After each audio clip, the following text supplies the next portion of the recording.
YouTube नगरवासियों, स्वागत है आपका अमेजिंग सर यूट्यूब चैनल पर। आज हम सीखेंगे और जानेंगे अलंकार के बारे में। तो चलो शुरू करते हैं।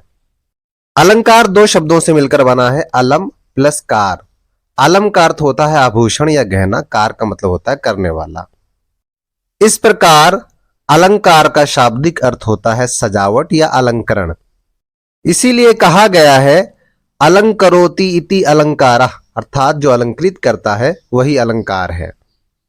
जिस प्रकार एक महिला सुंदर लगने के लिए आभूषण पहनती है, उसी प्रकार कवि अपने काव्य को सुंदर बनाने हेतु अलंकार का प्रयोग करते रहे हैं। ठीक है, इसकी परिभाषा हेतु हम कह सकते हैं काव्य की शोभा बढ़ाने वाले तत्वों को अलंकार कहते हैं। चलो अब अलंकार के भेद जान लेते हैं। अलंकार मुख्यतः दो प्रकार के होते हैं, शब्दालंकार और अर्थालंकार। जब केवल शब्द में अलंकार पाया जाता है तो शब्दालंकार, और जब अर्थ में अलंकार पाया जाता है तब अर्थालंकार होता है। शब्दालंकार के कुछ मुख्य भेद हैं, अनुप्रास, यमक, श्लेष, पुनरुक्ति, विप्सा, वक्रोक्ति इत्यादि। और अर्थालंकार के कुछ मुख्य भेद हैं, उपमा, रूपक, उत्प्रेक्षा, अतिशयोक्ति, मानवीकरण, विरोधाभास, संदेह, भ्रांतिमान, अनन्वय, प्रतीप, दृष्टांत इत्यादि। यूपी बोर्ड की कक्षा 10 के लिए उपमा, रूपक तथा उत्प्रेक्षा ही निर्धारित किए गए हैं, तो हम उन्हीं को पढ़ेंगे। ठीक है, पहला अलंकार है उपमा अलंकार। इस अलंकार में दो व्यक्तियों या दो वस्तुओं के बीच में तुलना की जाती है और तुलनात्मक शब्दों का प्रयोग होता है। इसकी परिभाषा हम कुछ इस तरह से कर सकते हैं, जहां दो भिन्न पदार्थों अथवा व्यक्तियों में समान गुण आदि के कारण सादृश्य या साधर्म की स्थापना की जाती है, वहां उपमा अलंकार होता है। उपमा अलंकार के चार अंग होते हैं। पहला है उपमेय या प्रस्तुत, जिसकी तुलना की जाए। दूसरा है उपमान, जिससे तुलना की जाए, उपमान को अप्रस्तुत भी कहते हैं। तीसरा है साधारण धर्म, समान गुण या विशेषता, जिसको कॉमन फैक्टर भी कहा जाता है। और चौथा है वाचक शब्द, तुलना करने वाले शब्द, तुलनात्मक शब्द जैसे सा, सी, तुल्य, सम, जैसा, ज्यों, सरिस के समान। ये सारे तुलनात्मक शब्द जहां हो वहां पर उपमा अलंकार होता है। उदाहरण के लिए कर कमल सा कोमल है। कर कहते हैं हाथ को, और बताया गया है कि हाथ कमल के समान कोमल है। ठीक है, तो इसमें किसकी तुलना की गई है? इसमें तुलना की गई हाथ की। किससे तुलना की गई है? कमल से। तो जिसकी तुलना की जाती है, यानी कर की तुलना की गई, हाथ की तुलना की गई है, वो उपमेय है। जिससे तुलना की गई, किससे तुलना की गई है? कमल से, तो उपमान है। दोनों में साधारण धर्म क्या है? दोनों में कॉमन फैक्टर क्या है? वो चीज जो दोनों में है वो है कोमलता, तो साधारण धर्म है कोमल। और वाचक शब्द है सा, कमल सा, जिससे हमें पता चला इसमें उपमा अलंकार है। दूसरा उदाहरण है हाय फूल सी कोमल बच्ची। ठीक है, यहां पर क्या बताया गया कि एक बच्ची है जो फूलों जैसी कोमल है। तो किसकी तुलना की गई है? बच्ची की, तो ये उपमेय हो गया। किससे तुलना की गई है? फूल से, तो ये उपमान हो गया। दोनों में साधारण धर्म क्या है? दोनों में कॉमन क्या है? कोमल। दोनों कोमल है, दोनों नाजुक है, तो ये साधारण धर्म हो गया। ठीक है, फूल सी, ये जो सी है ये वाचक शब्द हो गया। अगला उदाहरण है हरिपद कोमल कमल से। हरिपद यानी ईश्वर के पैर या श्री कृष्ण के पैर कमल के समान कोमल है। ठीक है, तो यहां पर उपमेय यानी किसकी तुलना की गई है? हरिपद की। तो उपमान किससे की गई है? कमल से की गई है। साधारण धर्म क्या है दोनों में? दोनों कोमल है। वाचक शब्द क्या है यहाँ पे? से। हरिपद कोमल कमल से। ठीक है, ये वाचक शब्द है। अगला उदाहरण है पीपर पात सरिस मंडोला। पीपल के पत्तों के जैसा मंडोला यानी बेचैन हो गया। इस पंक्ति का प्रसंग ये है कि राजा दशरथ श्री राम के वियोग में तड़पने लगे। ठीक है, तो पीपल के पत्ते के जैसा मंडोला, तो किसकी तुलना की गई है? उपमेय क्या हो गया? मन। मन की तुलना की गई। किससे तुलना की गई है? पीपल के पत्तों से, तो उपमान क्या हो गया? पीपर पात। दोनों में कॉमन क्या है? साधारण धर्म क्या है? दोनों डोल रहे हैं, डोला। वाचक शब्द क्या है? सरिस। ठीक है, अगला उदाहरण है करिकर सरिस सुभग भुजदंडा। यहां पर श्री राम के सौंदर्य का चित्रण करते हुए तुलसीदास जी कहते हैं करिकर, हाथी के सूंड के जैसे उनके भुजदंडा यानी कि हाथ, लंबे लंबे बाहें, सुभग सुंदर हैं या भाग्यशाली हैं।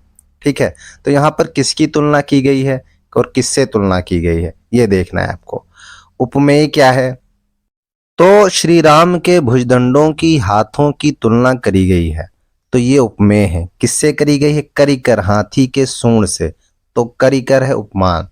दोनों में समानता क्या है? साधारण धर्म क्या है? कॉमन क्या है? तो है सुभग, सुंदरता, साधारण धर्म। वाचक शब्द क्या है यहाँ पर? सरिस। अगला उदाहरण है मुख मयंक सम मंजू मनोहर।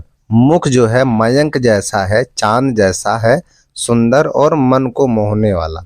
ठीक है, तो किसकी तुलना की गई है? मुख की तुलना की गई है। इसमें मुख हो गया उपमेय। किससे तुलना की गई है? मयंक से की गई है, तो मयंक यानी चांद हो गया उपमान। दोनों में कॉमन क्या है? समानता क्या है? मंजू मनोहर। ठीक है, यह साधारण धर्म हो गया। वाचक शब्द क्या है? Comparison word. तुलनात्मक शब्द क्या है यहाँ पे? सम। ठीक है, एक अंतिम उदाहरण देख लो। उषा सुनहले तीर बरसती जयलक्ष्मी से उदित हुई। इसमें उपमेय क्या है? उषा है। उपमान क्या है? जयलक्ष्मी। साधारण धर्म क्या है? उदित होना। और वाचक शब्द है सी। ठीक है, तो इन सभी पंक्तियों में उपमा अलंकार है। उम्मीद है आपको उपमा अलंकार अच्छे समझ में आ गया होगा। अगला अलंकार है रूपक अलंकार। इसमें भी दो वस्तुओं की तुलना की जाती है, लेकिन तुलनात्मक शब्दों का प्रयोग नहीं होता, सीधा सीधा बता दिया जाता है। जैसे हम कहते हैं ऊंट रेगिस्तान का जहाज है। ऊंट रेगिस्तान का जहाज थोड़ी है, ऊंट जहाज है, जानवर है ना ऊंट, लेकिन रेगिस्तान में सिर्फ ऊंट ही चलते हैं, इसलिए कहा जाता है ऊंट रेगिस्तान का जहाज है। या कहते हैं शेर जंगल का राजा है। शेर ताज पहनता है, राजा है, किसने चुना राजा? ठीक है, नहीं है, लेकिन वो शेर का एटीट्यूड ऐसा है, इसलिए हम उसको बोलते हैं शेर जंगल का राजा है। तो इसकी परिभाषा कुछ इस तरह से लिख सकते हैं, जहां उपमेय में उपमान का भेद रहित आरोप हो वहां रूपक अलंकार होता है। यानी जब हम किसी चीज की तुलना करने के बजाय सीधा सीधा कह देते हैं कि तू यही है, तू चांद है, तू गुलाब है, तू शेर है, तो वहां पर रूपक अलंकार होता है। उदाहरण के लिए चरण कमल बंदो हरिराई। यहाँ पर हरि के चरणों में कमल का भेद रहित आरोप है, यानी हरि के चरणों को सीधा सीधा कमल बता दिया गया है, इसलिए यहाँ पर रूपक अलंकार है। मुख चंद्र तुम्हारा देख सके मन सागर मेरा लहराता। यहाँ मुख और चंद्र को एक जैसा बताया गया है और मन और सागर को एक जैसा बताया गया है, यानी इन दोनों का भेद रहित आरोप है और यहाँ पर कोई तुलनात्मक शब्दों का प्रयोग नहीं हुआ, इसलिए यहाँ पर रूपक अलंकार है। अगला है शशि मुख पर घूंघट डाले अंचल में दीप जलाए। शशि कहते हैं चंद्रमा को। यहाँ पर शशि और मुख को एक जैसा बनाया गया, यानी मुख पर चंद्रमा का, शशि का भेद रहित आरोप है। मन सागर मनसा लहर बूढ़े बहे अनेक। यहाँ पर सीधे सीधे मन को सागर और मनसा यानी इच्छाओं को लहर बता दिया गया है, यहाँ पर भी रूपक अलंकार है। अगला उदाहरण है गिरा अनिल मुख पंकज रोकी प्रकट न लाज निशा अवलोकी। यहाँ गिरा यानी वाणी में भौरे का, मुख में कमल का और लाज में निशा का निषेध रहित या भेद रहित आरोप है, इसलिए यहाँ पर भी रूपक अलंकार है। अंतिम उदाहरण है मैया मैं तो चंद्र खिलौना ले हूं। यहाँ पे चंद्र और खिलौना में एक रूपता बताई गई है, तो यहाँ पर भी रूपक अलंकार है।